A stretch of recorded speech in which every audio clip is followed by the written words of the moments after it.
Puji Tuhan, saat ini kita boleh bersama-sama menyaksikan 5 Minutes Devotion. Kali ini 5 Minutes Devotion akan dibawakan oleh Evangelis Nini Kemur.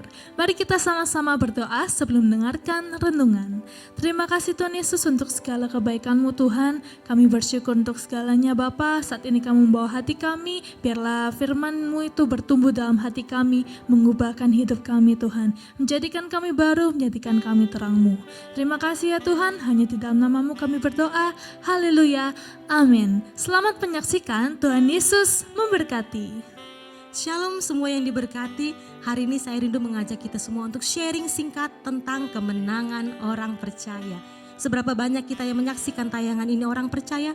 Boleh ketik di kolom chat, saya orang percaya Kristus. Nah, setiap kita orang percaya itu berhak menerima yang namanya janji Tuhan, warisan dan juga berkat. Hanya bagian kita tunduk aja sama maunya Tuhan, maka semuanya itu akan jadi bagian hidup kita. Nah, hari ini saya rindu mengajak Bapak Ibu Saudara untuk melihat dari Roma pasal 8 ayat yang ke-31 sampai yang ke-39. Mungkin Bapak Ibu Saudara bisa baca di rumah. Hari ini saya akan sharingkan sedikit dari ayat-ayat ini, karena ayat-ayat ini mengandung janji kemenangan Tuhan. Apa aja itu? Yuk kita lihat. Yang pertama, kita lihat dari Roma pasal 8 ayat yang ke-31.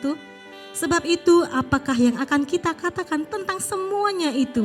Jika Allah di pihak kita, siapakah yang akan melawan kita? Yang pertama, hidup berkemenangan itu terletak pada keyakinan bahwa Allah di pihak kita.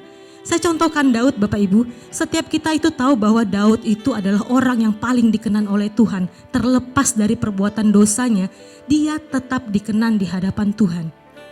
Nah Bapak Ibu, kenapa bisa seperti itu?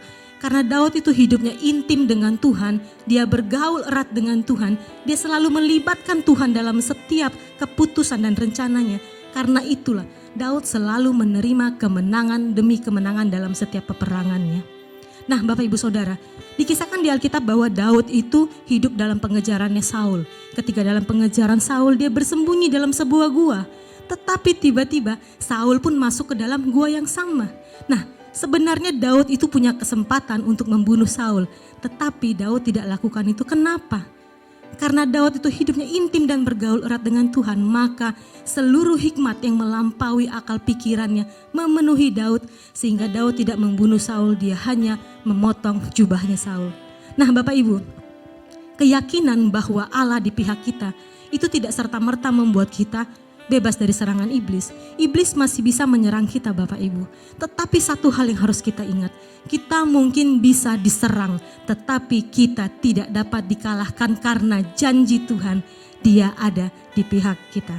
Yang kedua Bapak Ibu Saudara, hidup berkemenangan terletak pada keyakinan bahwa Allah pembela kita. Ingat, iblis bisa menyerang kita kapanpun, dimanapun. Dia bisa menyerang melalui hati kita, melalui pikiran kita, melalui hidup kita.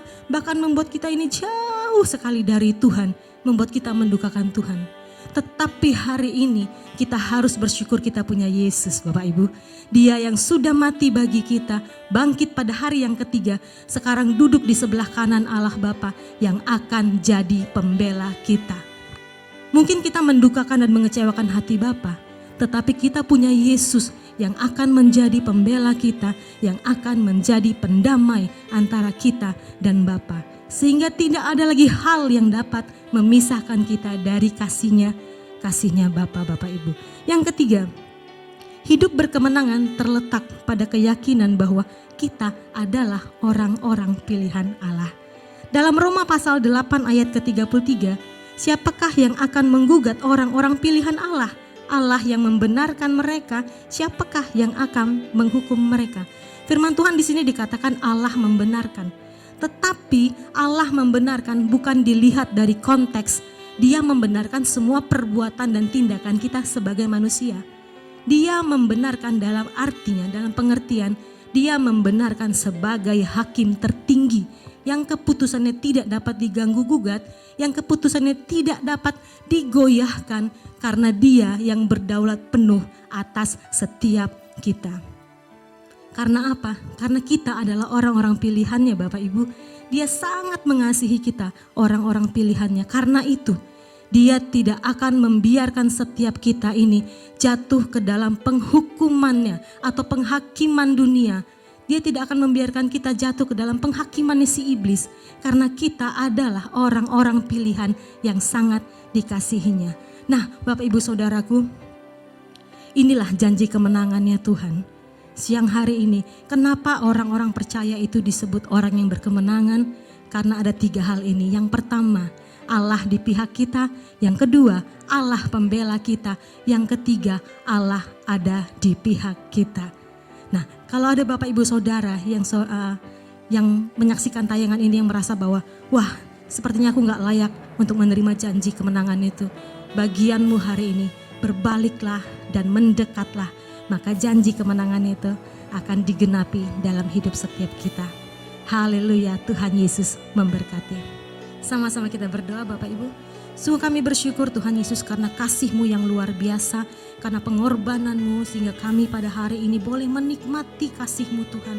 Hingga kami hari ini menerima jaminan keselamatan itu. Hingga kami hari ini disebut orang-orang percaya yang berkemenangan.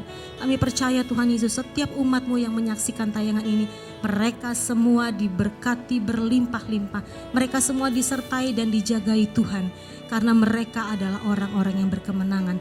Biarlah melalui tayangan ini semua orang yang menyaksikannya diberkati. Biarlah firman ini menjadi rema dalam kehidupan mereka. Terima kasih Tuhan Yesus. Kami sudah berdoa di dalam nama Tuhan Yesus. Haleluya. Amin.